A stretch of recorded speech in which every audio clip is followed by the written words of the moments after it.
density of states, and we'll do some MATLAB programming. Sir MATLAB बहुत easy है, वो आने की ज़रूरत नहीं है, ऑटोमेटिकली हो जाएगा। ठीक है ना, ज़्यादा मैं कोड बोल दूँगा, इट्स वेरी वेरी इजी।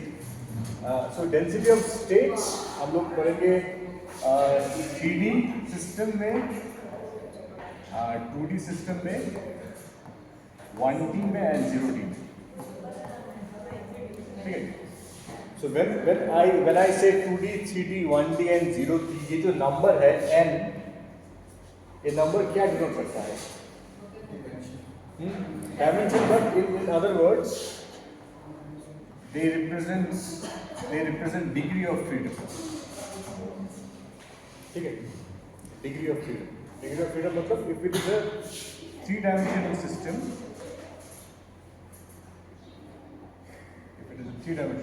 मतलब ऐसे क्यूब है, तो इसका डिग्री ऑफ फ्रीडम हम लोग बोलते हैं फ्री, DOF।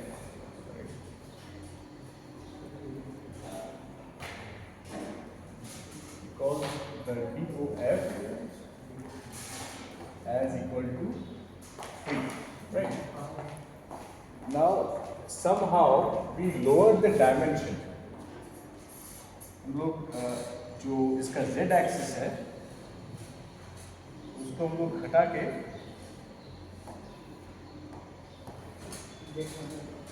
ऐसे कर देते हैं। Okay, so in this case the DOF is now how much?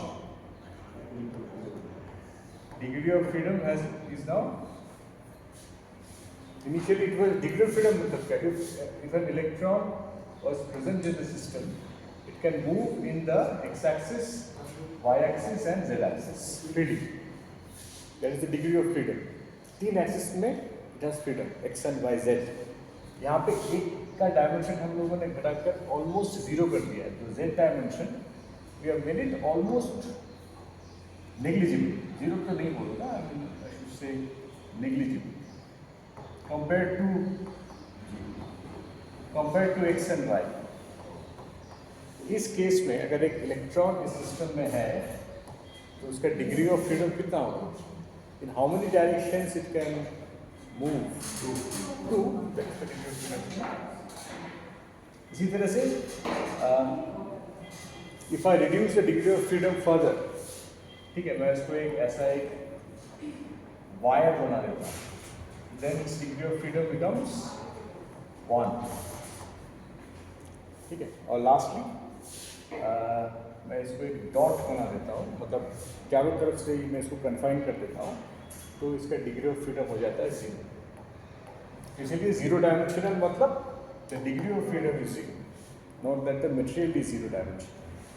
तो अच्छा, इसके साथ और एक जो करस्पॉन्डिंगली जो इसको करस्पॉन्ड करता है, that is the degree of confinement. मैं कितने डायमेंशन में इसको कन्फाइन कर रहा हूँ? Degree of freedom plus degree of confinement, they are always, इनका टोटल होगा 3। ठीक है, तो if it is a three dimensional bulk system, उसका डिग्री ऑफ फ्रीडम इज 3, तो डिग्री ऑफ कन्फाइनमेंट होगा 0। इस केस में हो जाएगा कितना? 1, 2, इस केस में। ठीक है, अच्छा, ओके, फिर इसके आपको दिस पॉइंट।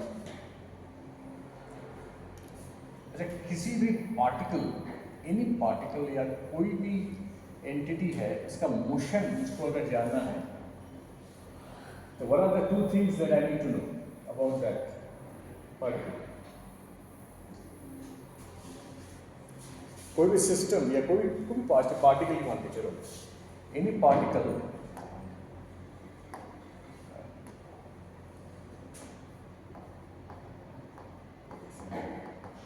अगर मूव कर रहा है, राइट, तो मैं जानना चाहता हूँ कि if it moves it is under the action of certain forces, तो वो कौन सी प्रॉपर्टी ऑफ द पार्टिकल है जो मैं यूजुअली देखूंगा इसके मोशन को अंडरस्टैंड करने के लिए? पोजीशन और ये momentum momentum, exactly. Momentum. That's the only thing. Momentum. I will see the momentum. Basically, I will see the mass and the velocity. ठीक है, राइट? इसीलिए जब इलेक्ट्रॉन का मुझको डायनामिक्स जानना है या ट्रांसपोर्ट प्रॉपर्टी जानना है, then also I will look for the momentum.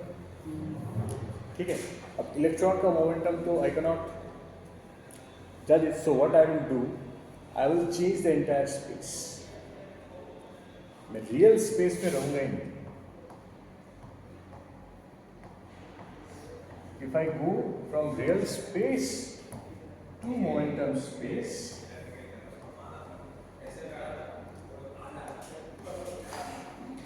then I can efficiently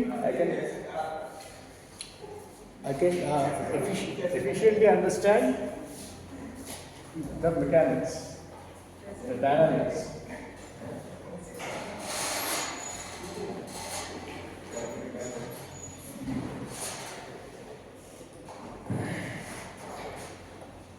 ठीक है, डायनामिक्स ऑफ द इलेक्ट्रॉन. अच्छा, और एक चीज, दिस मोमेंटम मतलब mass into velocity p, right? How is energy related to momentum?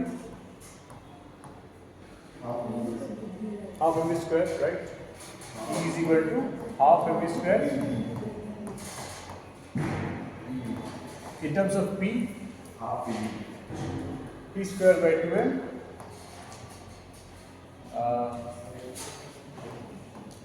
ऐसे लिख सकता हूँ इसको,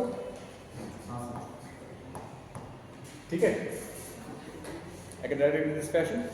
अच्छा, now when we are talking about electron, we are talking about a subatomic particle जिसका मास बहुत कम है, ठीक है? So वो it will also start to act like a wave. So lambda is equal to h by p. De Broglie's hypothesis is applicable for electron. So I can write this one as p is equal to h cross k. ठीक है? P is equal to h cross k, so I can represent this one as h cross square k square by 12. Right? Is it okay? E is equal to h cross square k square by 12. So this is my relationship between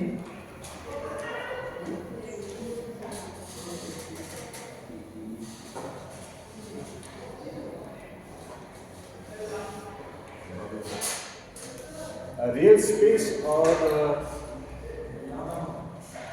so when I am talking about confinement, जो अभी मैं discuss कर रहा था, confinement